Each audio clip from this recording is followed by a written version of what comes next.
of Russia-US peace plan, minus the Europe, has set alarms, bells ringing from Brussels to Stockholm. Talk of war with Russia has gone mainstream.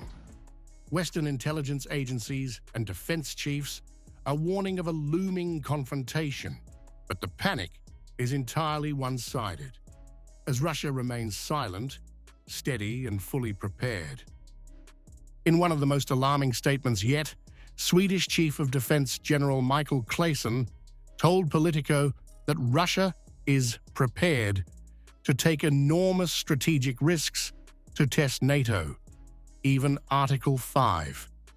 His words set off shockwaves across Europe, exposing just how frightened Western militaries have become. Russia is prepared to take enormous strategic risks to test NATO. The urgency of the first question comes from the public statements, including from Germany, Denmark, Finland, the Netherlands, and from our region, that Putin can be ready to test Article 5 during the next 2 or 4 years before 2030. Rather than displaying strength, Baltic officials openly admit they fear NATO may not defend them if Russia moves. Claesson warns that Europe could face a generational conflict, not a short-term crisis, an admission that the West is unsettled, while Russia is already trained by years of real battlefield experience.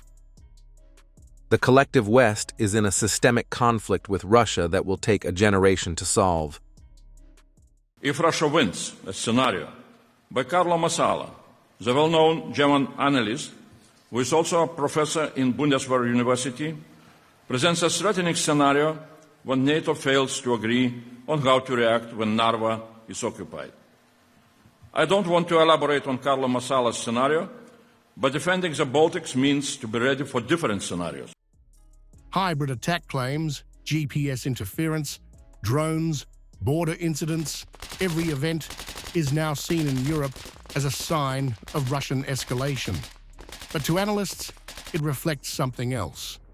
NATO and the EU are terrified, reacting to possibilities, while Russia stays unbothered, confident, and already battle-hardened. We shall face the aggression of a Russian battle-tested army, which is now much stronger than it was back in February 2022.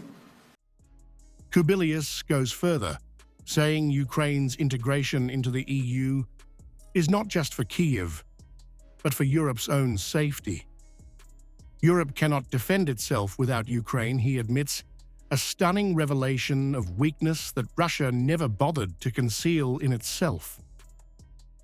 Baltic defense can be built only together with Ukraine and together with the whole frontier region. Instead of strategy, Europe is obsessing over what Russia might do.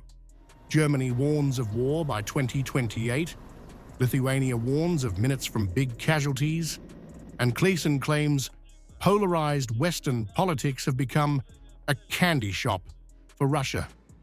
Meanwhile, Russia offers no threats, only capability. The only language Russia understands is force.